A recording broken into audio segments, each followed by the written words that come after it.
हाँ तो my dear student, आज का जो क्लास है आप सब के लिए काफ़ी स्पेशल क्लास है, क्योंकि आज का क्लास से आपके बोर्ड एग्जाम 2025 में 5 अंक फिक्स हो जाएगा। चाहे आप कॉमर्स का स्टूडेंट हो या आर्ट्स का स्टूडेंट हो या साइंस का स्टूडेंट हो, सभी को हिंदी पढ़ना पड़ता है। और हिंदी का सबसे मोस्ट इंपोर्टेंट टॉपिक जो कि ऑब्जेक्टिव का होता है क्या है, समास। क्या आज के क्लास में हम लोग पहचानेंगे कि समास के बारे में पढ़ेंगे कि समास को हम लोग कैसे मात्र 2 से 3 सेकंड में पहचान सकते हैं। क्या समास को कैसे मात्र 2 से 3 सेकंड में आसानी पूर्वक पहचाना जा सकता है। और ऐसा ट्रिक बताएंगे, ऐसा टेक्निक बताएंगे कि कितना भी कमजोर स्टूडेंट आप क्यों ना हो, आपको एक बार वीडियो यदि आप शुरू से लेकर के अंत तक देख लेते हैं तो आपको समास में किसी भी प्रकार का कोई भी दिक्कत नहीं होगा। और आपको यदि बिलीव नहीं है, आपको यदि विश्वास नहीं है कि समास से 5 अंक का प्रश्न पूछा जाता है, तो आप पिछले साल का पेपर उठाइए, 2020 से लेकर के 2024 तक किसी भी ईयर का आप लोग पेपर उठाइए। उसमें क्या रहेगा, 5 गो कम से कम ऑब्जेक्टिव प्रश्न रहेगा समास से। और यह मेरा 110% ऐसा गारंटी है। यदि हम आपको बताएंगे और पूरा आप समझ जाइएगा, जितना हम बताएंगे उतना हम ध्यानपूर्वक देखिएगा, तो एग्जाम में क्वेश्चन जो आएगा ना उसको आप लोग सेकंडों में बना दीजिएगा। तो समास के बारे में हम लोग देखेंगे। इसमें देखिए बेसिकली हम लोग बात करेंगे सिर्फ ट्रिक के बारे में बात करेंगे। किसके बारे में बात करेंगे? सिर्फ ट्रिक के बारे में बात करेंगे कि कैसे आसानी पूर्वक समास को हम लोग ट्रिक के साथ पहचान सकते हैं। इसमें हम लोग डिफिनेशन नहीं देखेंगे कि समास किसे कहते हैं या तत्पुरुष समास किसे कहा जाता है या कर्मधारय समास किसे कहा जाता है। ऐसा काम नहीं करना। और आपको हम बताए हैं कि यदि मेरे दोस्त आपको एक बेहतर अंक लाना है, यदि आपको टॉपर बनना है, तो आपको क्या करना होगा कि वैसे टॉपिक पे ज्यादा फोकस करना होगा जिससे कि एग्जाम में अधिक मात्रा में प्रश्न पूछे जाते हैं। तो चलिए आज का क्लास बिना टाइम का इन्वेस्ट किए मेरे दोस्त स्टार्ट करते हैं। बस आपसे एक छोटा सा रिक्वेस्ट है, यदि आप मेरे चैनल पे नए हैं और आप भी 2025 के एग्जाम में एक बेहतर अंक लाना चाहते हैं, एक बेहतर परसेंटेज लाना चाहते हैं या बिहार टॉपर स्टेट टॉपर बनना चाहते हैं, तो मेरे दोस्त आप लोग चैनल को सब्सक्राइब जरूर कीजिएगा। और यदि आपको वीडियो अच्छा लगा तो वीडियो को आप लोग दिल से लाइक जरूर कीजिएगा। तो चलिए आज की क्लास में हम लोग क्या देखने वाले हैं, समास के बारे में देखेंगे कि समास को पहचानने का आखिर ट्रिक क्या होता है, कैसे हम किसी भी समास को सेकेंडों में पहचान सकते हैं। तो सबसे पहले यहाँ पे बात कर लिया जाए आपका जो समास है। क्या आपका जो समास है, तो समास को लगभग कितना 6 भाग में बांटा गया है, या आप कहिए कि समास का जो 6 प्रकार होता है। तो 6 प्रकार जो समास का होता है, कौन कौन होता है? तो सबसे पहला यहाँ पे समास जो आता है तत्पुरुष समास। क्या तत्पुरुष समास? उसके बाद दूसरा यहाँ पे क्या है, कर्मधारय समास। और तीसरा यहाँ पे आता है अव्ययी भाव समास। और चौथा यहाँ पे बात कर लिया जाए तो चौथा यहाँ पे दिग्गु समास। और पांचवा यहाँ पे होता है द्वंद्व समास। और छठा यहाँ पे क्या है, बहुव्रीहि समास। मतलब टोटल जो समास हमें पढ़ना है, हमारे सिलेबस जो होता है उसमें जब क्वेश्चन पूछा जाता है 6 टाइप का, क्या 6 समास से क्वेश्चन पूछा जाता है। और एग्जाम में हर साल कम से कम आपको 5 क्वेश्चन तो जरूर आएगा, और ज्यादा पूछ दिया तो आपको 6 से 7 पर अंक तो जरूर इससे पूछा जाता है। लेकिन यदि मिनिमम बात किया जाए तो 5 अंक जरूर आएगा। तो चलिए हम लोग देखते हैं एक एक करके कि तत्पुरुष समास को कैसे पहचानेंगे, कर्मधारय समास को कैसे पहचानेंगे, या अव्ययी भाव समास को कैसे पहचानेंगे, या दिग्गु समास को कैसे पहचानेंगे। और आपको जानते हैं इसमें एक चीज और फायदा की बात की है, सबसे आसान बात यहाँ पे है कि यहाँ पे जो 3 समास दिया गया, तत्पुरुष समास, अव्ययी भाव समास और कर्मधारय समास, ये जो 3 समास यहाँ पे जो दिया गया है ना, इसी में आपको मेहनत करना है। अब बाकी वाले यहाँ पे 3 समास जो बचा, दिग्गु समास, द्वंद्व समास और बहुव्रीहि समास, इसको मात्र 1 सेकंड में आप लोग समझ जाइएगा और 1 सेकंड में भी पहचान लीजिएगा। तो बेसिकली यदि बात कर लिया जाए तो आपको समास में मेहनत करना है। आप जानते हैं कितना रखना है, केवल 3 समास आपको पढ़ना है ध्यानपूर्वक, और उस इतना 110% आपको समझ में आएगा। तो चलिए सबसे पहला समास के बारे में यदि बात कर लिया जाए मेरे दोस्त मेरे भाई, तो सबसे पहला समास हमारे यहाँ पे क्या है, तत्पुरुष समास है। क्या है, तत्पुरुष समास। तो भैया तत्पुरुष समास को पहचानने का जो ट्रिक होता है क्या होता है, कैसे हम लोग तत्पुरुष समास को पहचानेंगे, तो चलिए इसके ट्रिक के बारे में बात करते हैं। तो सबसे पहले देखिए कोई भी समास रहे, क्या कोई भी समास रहे, उसमें 2 पद होता है। पहला होता है प्रथम पद और यहाँ पे होता है द्वितीय पद। क्या, प्रथम पद और द्वितीय पद, मतलब 2 पद होता है। तो तत्पुरुष समास आपका क्या कहता है कि क्या रहेगा, ये जो 2 पद है ना, इसके बीच में रहेगा क्या रहेगा, कारक चिन्ह रहेगा। क्या, इसके बीच में कारक चिन्ह हमेशा आता है। तो आपको ध्यान रखना है कि जब 2 पदों के बीच में, जब 2 शब्दों के बीच में कारक चिन्ह आ जाए, और जिसे हम लोग संस्कृत में विभक्ति चिन्ह भी कहते हैं, और आप लोग बचपन से ही पढ़ते हैं 8 क्लास 7 क्लास और 10th क्लास में तो आप लोग जरूर पढ़े होंगे कि कारक के बारे में, कि कारक क्या होता है। तो 2 पद के बीच में या 2 शब्दों के बीच में यदि कारक चिन्ह आ जाए, तो वहां से आप लोग सीधा सा समझिएगा तत्पुरुष समास है, ज्यादा दिमाग आपको नहीं लगाना है, सीधा सा समझना है तत्पुरुष समास। जैसे कि कारक चिन्ह क्या आता है, तो कारक के बारे में आप लोग नहीं पढ़े हैं कि कर्ता ने कर्म को करण से संप्रदान के लिए अपादान से अधिकरण में पर, इस तरह से जो आता है, मतलब सीधा सा समझिए ना दोस्त कि कारक चिन्ह में आपका क्या आएगा। तो कारक चिन्ह में आएगा क्या आएगा, की आएगा, का आएगा या की आएगा, इस तरह से आएगा। उसके बाद में आ सकता है या पर आ सकता है या के लिए आ सकता है, क्या या के लिए आ सकता है। मतलब सीधा है, सीधा सा यहाँ स्पष्ट हो गया हमारा आंसर, यहाँ से ट्रिक स्पष्ट हो गया कि यहाँ पे दो को शब्द रहे और दोनों शब्दों के बीच में इस तरह के कोई आ जाए, मतलब के आ जाए तो वहां से तत्पुरुष समास होगा, का आ जाए तत्पुरुष समास होगा, में आ जाए तत्पुरुष समास होगा, पर आ जाए तत्पुरुष समास होगा, के लिए आ जाए तत्पुरुष समास होगा। मतलब सीधा सा आपको याद रखना है कि जब दो शब्दों के बीच में कारक चिन्ह आता है तो वहां से आपको समझना है कि हमेशा हमेशा क्या होगा, तत्पुरुष समास होगा। अब यहाँ पे बात आता है कि हम तो यहाँ पे बता दिए, तो इसका एग्जाम्पल आप समझाइए कि एग्जाम्पल इसका क्या होता है। तो एग्जाम्पल के बारे में बात कर लेते हैं। तो यहाँ पे पहला एग्जाम्पल हम लोग लेकर के चलते हैं, राजमंत्री। क्या है, राजमंत्री, क्या राजमंत्री। तो देखिए इसमें दो शब्द है, इसमें दो पद है। तो यहाँ पे जो आपका राजमंत्री जो यहाँ पे दिया गया है, जो शब्द दिया गया है, तो इसमें दो शब्द है, साफ साफ हमें नजर आ रहा है। तो सबसे पहला यहाँ पे क्या है, राज है, ठीक है, पहला राज है और दूसरा क्या है, मंत्री है। मतलब दो शब्द है, राज मंत्री। तो आप इसका मतलब जानते हैं, इसको समझने के एक सिंपल सा तरीका है, कई सर आपको बता दें, इसका विग्रह कीजिए। तो जानते हैं मेरे साथ दिक्कत क्या होता था, हमको विग्रह करने के लिए नहीं आता था कि विग्रह कैसे करें। विग्रह करने का जो तरीका होता है, क्या होता है, कैसे विग्रह किया जाता है। लेकिन आपको हम नहीं बोलेंगे विग्रह करने के लिए, क्योंकि हम नहीं चाहते हैं कि आप भी परेशान हो। तो सीधा सा आप लोग समझिएगा राजमंत्री। तो इसका मतलब समझिए कि राजमंत्री किसको कहते हैं, क्या राजमंत्री किसको कहते हैं, इसका मतलब सीधे समझिए। तो राजमंत्री हम उसको कहेंगे जो राजा का मंत्री, मतलब राजा का जो मंत्री होता है हम लोग उसे राजमंत्री कहते हैं। मतलब सीधा सा इसका मतलब क्या हुआ, राजा का मंत्री, क्या राजा का मंत्री। यहां से ध्यान दीजिएगा, राजा का मंत्री। तो देखिए यहाँ पे पहला शब्द दूसरा शब्द और इन दोनों के बीच में क्या आया, का आया। यहाँ से राजमंत्री जो हो गया तत्पुरुष समास हो गया, क्या राजमंत्री हो गया तत्पुरुष समास। उसी तरह से अगला एग्जाम्पल के बारे में बात कर लिया जाए तो यहाँ से अगला एग्जाम्पल क्या है, धनहीन है, क्या धनहीन। जैसे यहाँ पे एक शब्द आपसे पूछ दिया धनहीन, और तमाम एग्जाम्पल जो बता रहे हैं ना एग्जाम में पूछा जा चुका है। तो धनहीन, इसका मतलब समझिए, इसको आप मतलब इसका मतलब समझिए कि धनहीन हम लोग किसको कहेंगे, इसका मतलब क्या होता है, इसका अर्थ क्या होता है। तो धनहीन का मतलब क्या होता है, जो धन से हीन होता है, क्या धन से हीन। यहां से इसका विग्रह करेंगे तो धन से हीन। तो यहाँ पे हम लोग यदि गौर से देखें तो दो शब्द हमारे पास है, पहला धन है और सेकंड यहाँ पे हीन है, और ये दोनों के बीच में यहाँ पे एक कारक चिन्ह आ गया, से आ गया, क्या कारक चिन्ह से आ गया। तो जब भी कारक चिन्ह आता है तो वहां से आपको समझना है कि तत्पुरुष समास होगा, क्या तत्पुरुष समास होगा। तो इसी तरह से कोई भी शब्द रहे और दोनों शब्दों के बीच में यदि कारक चिन्ह आ जाता है तो वहां से आपका 110% तत्पुरुष समास होगा। उसके बाद दूसरा समास के बारे में बात कर लिया जाए मेरे दोस्त मेरे भाई। क्या आता है आपका दूसरा समास, यहाँ से कर्मधारय समास, क्या कर्मधारय समास। और जानते हैं ये बहुत परेशान करता है सब बच्चा को, सब इसमें परेशान रहता है। और हम भी जब 2023 में एग्जाम दिए थे, 2023 में हम लोग तैयारी जब कर रहे थे तो इससे काफी परेशान थे, हमको समझ ही नहीं आता था कि कर्मधारय समास को हम लोग कैसे पहचानेंगे। तो इसका हम एक सिंपल सा ट्रिक बताएंगे कि आपको हम सबसे पहले बता दिए कि कोई भी समास रहेगा मेरे दोस्त तो उसमें दो गो रहेगा, शब्द रहेगा या दो गो पद रहेगा, कुछ भी आप कहिए। तो पहला पद और दूसरा पद, क्या दो पद रहेगा, पहला पद और दूसरा पद, दो पद है।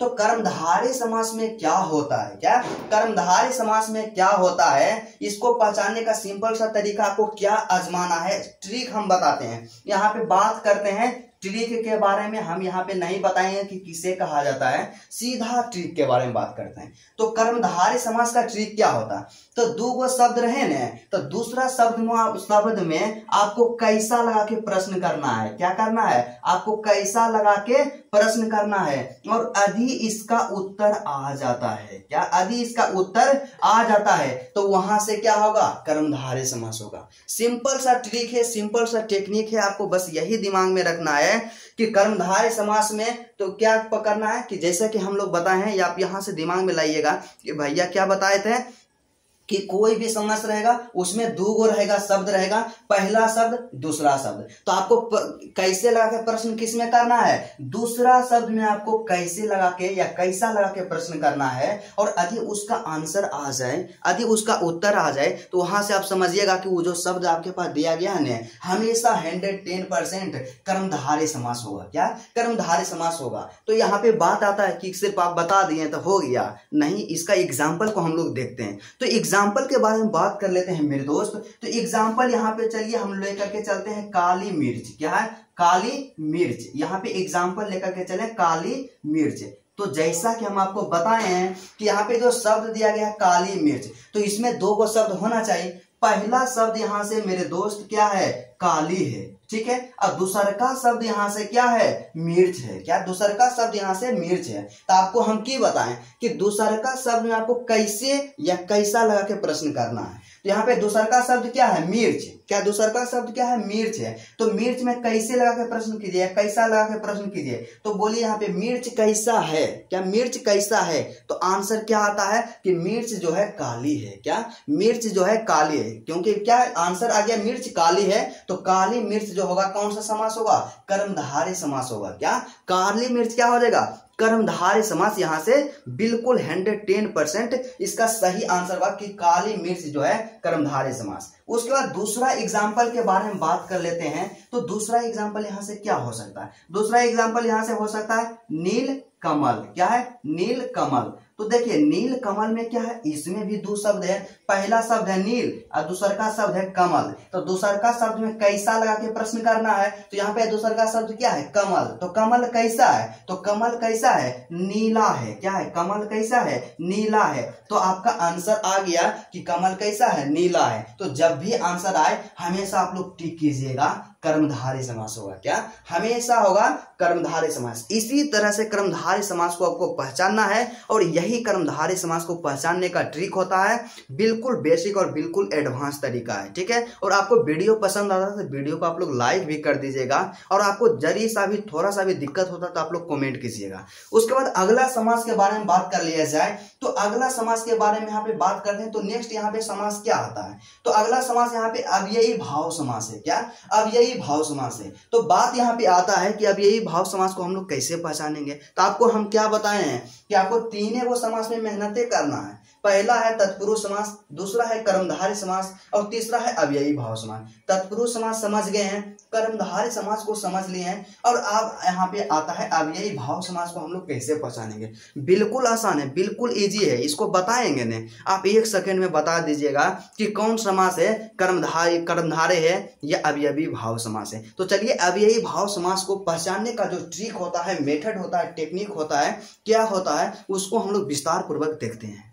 इस अव्ययी भाव समास के ट्रिक के बारे में बात कर लिया जाए। क्या बात कर लिया जाए, इसके ट्रिक के बारे में बात कर लिया जाए कि भैया इसका ट्रिक क्या होता है, हम लोग कैसे पहचानेंगे कि कौन सा समास अव्ययी भाव समास है। तो देखिए मेरे दोस्त, आप याद रखिएगा यहाँ से कि अव्ययी भाव जब भी रहेगा ने तो शुरू में क्या रहेगा, यहाँ से ध्यान रखिएगा, शुरू में रहेगा उपसर्ग रहेगा। क्या रहेगा, शुरू में उपसर्ग रहेगा। मतलब सीधा सा आपको आज एक ही चीज रखना है कि अव्ययी भाव समास वही शब्द होगा जिसके शुरू में क्या लगा रहेगा, उपसर्ग लगा हुआ रहेगा। क्या उपसर्ग लगा हुआ रहेगा। अब आप में से कई ऐसे मेरे भाई होंगे जो पूछते होंगे कि उपसर्ग किसे कहते हैं। तो देखिए दोस्त, उपसर्ग क्या होता है। उपसर्ग हम लोग उसको कहते हैं कि जो किसी शब्द के शुरू में लगता है ना, उसे हम लोग उपसर्ग कहते हैं। और आप लोग जानते भी होंगे। और जो किसी शब्द के अंत में लगता है, अंतिम में लगता है, उसे हम लोग प्रत्यय कहते हैं। तो उपसर्ग क्या रहे कि अव्ययी भाव समास वही समास होगा जिसके शुरू में उपसर्ग लगा हुआ रहेगा। क्या शुरू में उपसर्ग लगा हुआ रहेगा। अब यहाँ पे बात आता है कि जो रेगुलर उपसर्ग होता है, जो पॉपुलर उपसर्ग होता है, मैक्सिमम उपसर्ग कौन कौन सा होता है। तो देखिए यहाँ पे उपसर्ग में जो आएगा ना, आपको हमेशा देखने के लिए मिलेगा वे, उसके बाद फिर क्या रहेगा, यथा, ठीक है, प्रति। क्या वे, अथा, प्रति, अनु, क्या अनु, उसके बाद फिर क्या रहेगा, नीर रह जाएगा, और उसके बाद प्र रहेगा। इस सब के मतलब ये सब जो उपसर्ग है ना, पॉपुलर उपसर्ग है। क्या ये सब पॉपुलर उपसर्ग है और मैक्सिमम जगह आप लोग देखिएगा नहीं यही सब उपसर्ग रहेगा। और एक यहाँ पे इंक्लूड कर दीजिएगा या, मतलब यहाँ पे जो मैक्सिमम उपसर्ग रहेगा ना इसको कम से कम आपको याद रखना है कि कोई भी शब्द रहे उसके शुरू में यदि इस तरह के उपसर्ग आ जाए, वे आ जाए, अथा आ जाए, प्रति आ जाए, अनु आ जाए, नीर आ जाए, प्र आ जाए, इस शब्द में से कोई भी आ जाए ना किसी शब्द के शुरू में,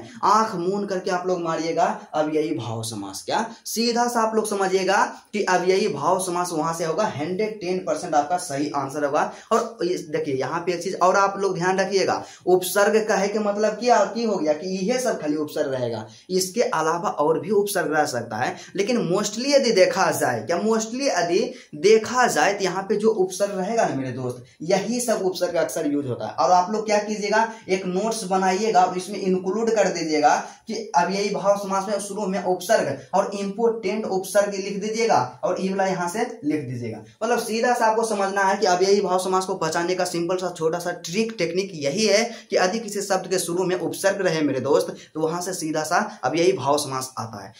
तो चलिए एग्जाम्पल के बारे में यदि बात कर लिया जाए तो आपका जो एग्जाम्पल यहाँ पे दोस्त है, तो आपका एग्जाम्पल यहाँ से क्या हो जाएगा, जैसे कि यहाँ पे है क्या, आज जन्म है, ठीक है। उसके बाद अगला एग्जाम्पल के बारे में बात कर लिया जाए, अगला एग्जाम्पल क्या, अनुरूप है, क्या अनुरूप है, ठीक है। इस तरह से आज जन्म है, अनुरूप है, और उसके बाद फिर यहां से क्या हो जाएगा, अथा संभव, क्या अथा संभव, ये सब मोस्ट इंपोर्टेंट और पॉपुलर है, क्या अथा संभव। तो सबसे पहले आप इस शब्द में गौर कीजिए कि आ जन्म जो है तो शुरू में क्या लगा हुआ है, आ लगा हुआ है। तो आ क्या है, एक उपसर्ग है, यहाँ पे आया है, तो सीधा सा आ जन्म क्या है, अव्ययी भाव समास है, ठीक है। उसके बाद अगला यहाँ पे एग्जाम्पल है अनुरूप है, क्या अनुरूप। तो अनुरूप में सबसे शुरू में क्या लगा हुआ है, अनु लगा हुआ है, और आपको बताए हैं कि जब भी अनु आए तो अव्ययी भाव समास होगा। उसी तरह से अगला एग्जाम्पल यहाँ पे है अथा संभव, तो शुरू में क्या लगा हुआ है, अथा, और अथा जो है एक उपसर्ग है, तो यहां से अथा संभव जो है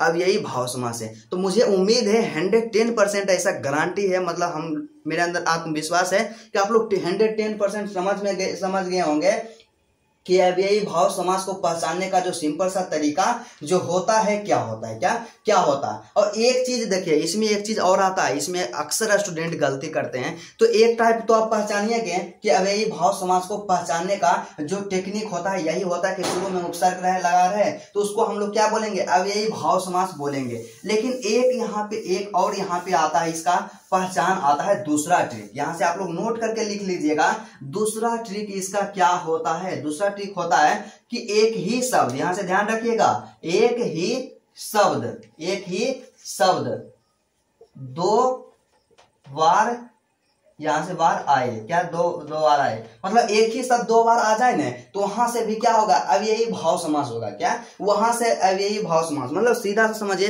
कि पहला ट्रिक क्या रहेगा अव्ययी भाव समास को पहचानने का, कि शुरू में उपसर्ग लगल रहे। दूसरा ट्रिक आपका क्या कहता है कि एक ही शब्द दो बार लिखल रहे, तो उसका मतलब भी समझना अव्ययी भाव समास समझना है, ठीक है। इसके एग्जाम्पल के बारे में बात कर लिया जाए तो इसका एग्जाम्पल जो होता है मेरे दोस्त, तो एग्जाम्पल यहाँ पे क्या होता है, जैसे कि यहाँ पे पूछ देगा आपको रातों रात, क्या रातों रात, ठीक है। उसी तरह से इसका एग्जाम्पल बोल दे, यहां से दे दे आपको शब्द बीचों बीच, क्या हो जाएगा, बीचों बीच, क्या बीचों बीच। उसी तरह से यहां से आपसे पूछ दे कि धीरे धीरे, क्या धीरे धीरे। उसी तरह से आपसे बोल दे कि घर घर, यहां से कौन सा समास होगा। तो देखिए आप लोग इस सब शब्द में से गौर कीजिएगा कि रातों रात, यहां भी रात है यहां भी रात है, एक ही शब्द दो बार रिपीट हुआ, अब यही भाव समास होगा। बीचों बीच, यहां भी बीच यहां भी बीच, मतलब एक ही शब्द रिपीटेड है, अब यही भाव समास होगा। धीरे धीरे में भी दोनों एक ही शब्द है, दो बार लिखा गया है, अब यही भाव समास होगा। और घर घर भी है, एक ही शब्द दो बार लिखा गया है, यहाँ पे अब यही भाव समास है। इतना ही, और एग्जाम्पल जो इतना बताए हैं ना, इतना जो दो ट्रिक बताएं, पहला उपसर्ग और दूसरा एक ही शब्द दो बार आए, तो वहां से समझना है आपको अब यही भाव समास होगा। और एक गलती जो हम भी किए थे और हम नहीं चाहते हैं कि आप भी कीजिए इस गलती को, हम लोग क्या होता है यहाँ पे योजक चिन्ह को देखते हैं। क्या करते हैं? योजक चिन्ह को देखते हैं, और योजक चिन्ह को देख करके हम लोग समझ जाते हैं कि द्वंद्व समास है। तो देखिए ऐसा गलती आपको नहीं करना है कि योजक चिन्ह का मतलब बेशक होता है, हम लोग जानते हैं और आपको बताएंगे कि द्वंद्व समास को बारे में बताएंगे ना, तो द्वंद्व समास में सीधा सा देखना है, योजक चिन्ह आवे तो डायरेक्ट टिक मार देना है, वहां से क्या हो जाएगा? द्वंद्व समास। लेकिन आपको ये भी ध्यान देना है कि एक के शब्द दो बार रिपीट रहे ना, योजक चिन्ह रहे चाहे कुछ भी रहे, लेकिन एक ही शब्द दो बार आ जाए तो वहां से हमेशा अव्ययी भाव समास होगा। ठीक है, उसके बाद अगला समास के बारे में बात कर लेते हैं। तो अगला समास यहां से आता है मेरे दोस्त दिग्गु समास। क्या दिग्गु समास आता है? तो दिग्गु समास को पहचानने का ट्रिक क्या होता है, कैसे हम लोग दिग्गु समास को पहचान सकते हैं? तो इसका जो पहचानने का ट्रिक होता है, टेक्निक होता है, बेहद आसान है, बिल्कुल सरल है। तो चलिए इसका ट्रिक के बारे में हम लोग बात करते हैं, देखते हैं कि इसका ट्रिक क्या होता है। तो यहाँ पर भी हम लोग जो लेकर के चलेंगे, दो समास को कॉमन लेकर के चलेंगे। पहला समास आपका क्या है? दिग्गु समास। क्या? दिग्गु समास। और दूसरा का समास जो है मेरे भाई क्या है? द्वंद्व समास। बिल्कुल आसान है, आपको हम बताएं ना, एक ही काम बताएं कि तत्पुरुष समास, कर्मधारय समास, अव्ययी भाव समास, तीन को याद रखिए। ये जो तीन को बचा ना, बिल्कुल इजी है। तो दिग्गु समास के बारे में बात कर लेते हैं। तो दिग्गु समास को कैसे पहचानेंगे? तो दिग्गु समास को पहचानने का जो ट्रिक होता है कि इसमें हमेशा पहला पद, यहां से ध्यान रखिएगा, पहला जो शब्द रहेगा या पद का ये पहला शब्द जो रहेगा क्या रहेगा? संख्या रहेगा। क्या रहेगा? संख्या रहेगा। यहां से याद रखिएगा कि दिग्गु समास हम लोग उसको कहते हैं जिस समास के पहला शब्द क्या रहे? संख्या रहे। मतलब शुरू में वैसा शब्द रहे जिससे संख्या का बोध हो जाए, हमेशा दिग्गु समास होगा। 110% गलत, मतलब सही है, गलत नहीं है, सही है। और एग्जाम में कभी भी गलती होबे नहीं करेगा। जब भी देखिए कोई शब्द रहे ना, वो शुरू में संख्या आ जाए तो वहां से दिग्गु समास होगा। जैसे एग्जाम्पल के बारे में बात कर लिया जाए मेरे दोस्त, यहाँ पे एग्जाम्पल क्या है? यहाँ पे एग्जाम्पल जो है पंचवटी। तो पंचवटी में पहले में लगा हुआ है क्या? पंच।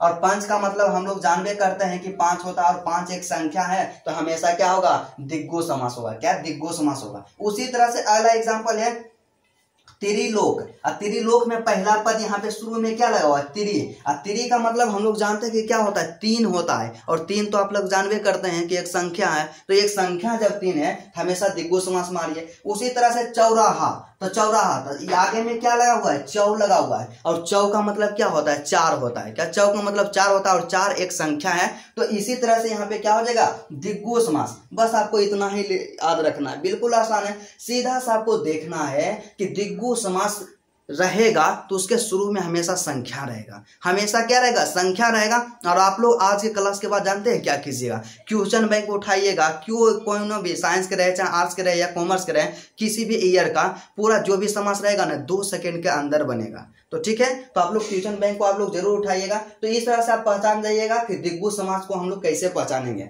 और वहीं बात कर लिया जाए द्वंद्व समास। तो द्वंद्व समास के बारे में बात कर लेते हैं। तो द्वंद्व समास जानते हैं, और इससे भी आसान है। तो द्वंद्व समास को हम लोग कैसे पहचानते हैं? तो द्वंद्व समास को पहचानने का एक ट्रिक क्या होता है कि द्वंद्व समास जब भी रहेगा ना, तो हमेशा इस लाइन को थोड़ा सा हम लोग मिटा देते हैं। तो द्वंद्व समास हम जब भी रहेगा हमेशा क्या आएगा? 2 शब्दों के बीच में योजक चिन्ह आएगा। क्या आएगा? योजक चिन्ह। अब बात आता है कि आप लोग बोलिएगा कि भैया योजक चिन्ह किसको कहते हैं? तो देखिए इस तरह से एगो पहिया रहता है ना, 2 शब्दों के बीच में इस तरह से एगो पाई आ जाए तो वहां से इसको बोलते हैं योजक चिन्ह। तो 2 शब्दों के बीच में यदि योजक चिन्ह आ जाए तो वहां से हमेशा क्या होगा? द्वंद्व समास होगा। क्या? वहां से हमेशा द्वंद्व समास होगा।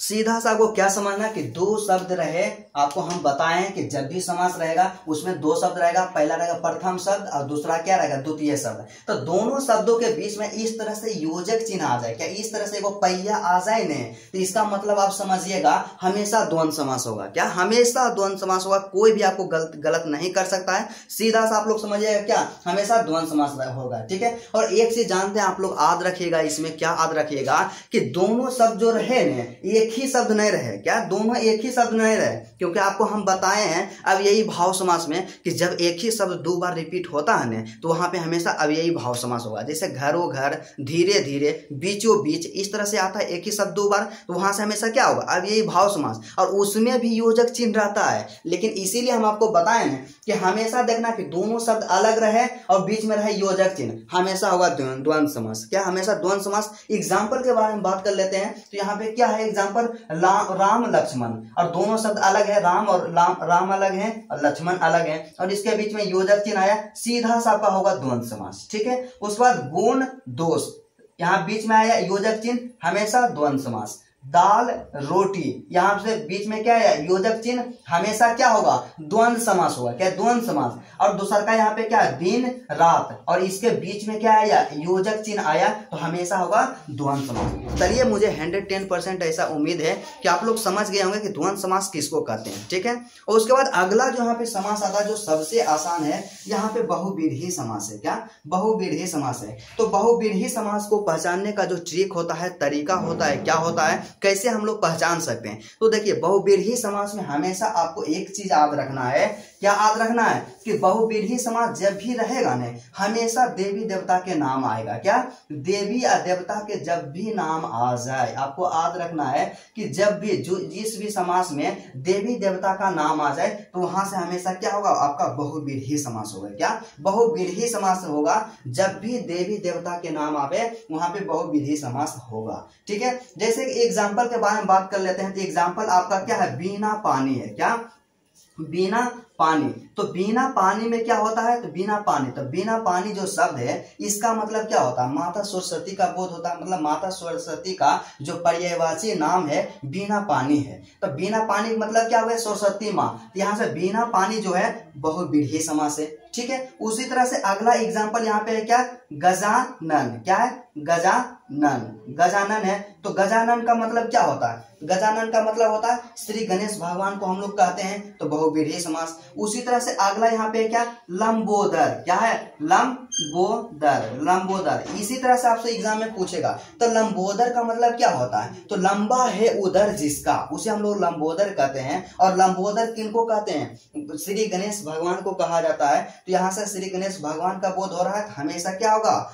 बहुव्रीहि समास होगा। और उसके बाद आपसे पूछ देगा कि दशानन। क्या है, दशानन। क्या दशानन कौन सा समास है, दशानन जो है कौन सा समास है, तो दशानन का मतलब क्या होता है कि जिसके 10 आनन हो, मतलब जिसके 10 सिर हो। तो 10 सिर किसका होता है, रावण का होता है। अब रावण का मतलब आप लोग समझिएगा कि रावण तो भगवान जी नहीं है, लेकिन देखिए रावण को भी देवता की श्रेणी में रखा जाता है। तो यहाँ से सीधा सा आप लोग समझिएगा क्या हो जाएगा, बहुव्रीहि समास होगा। मतलब एक शब्दों में यदि कहा जाए कि बहुव्रीहि समास को पहचानने का जो सिंपल टेक्निक, ट्रिक या मेथड क्या होता है कि जब भी देवी देवता के नाम आता है वहां से हमेशा क्या होगा आपका बहुव्रीहि समास होगा। तो चलिए आज के क्लास में हम लोग टोटल देख लिए कि हम लोग क्या तत्पुरुष समास को कैसे पहचानेंगे, कर्मधारय समास को कैसे पहचानेंगे। अब यही भाव समास को पहचानने का जो तरीका होता है क्या होता है, दिग्गज समास को किस तरह से पहचाना जाता है, द्वंद्व समास को कैसे पहचाना जाता है, और बहुव्रीहि समास को कैसे पहचानेंगे। मुझे 110% उम्मीद है कि आप लोग एग्जाम में एक भी क्वेश्चन में गलती नहीं कीजिएगा। और यदि आपको वीडियो अच्छा लगा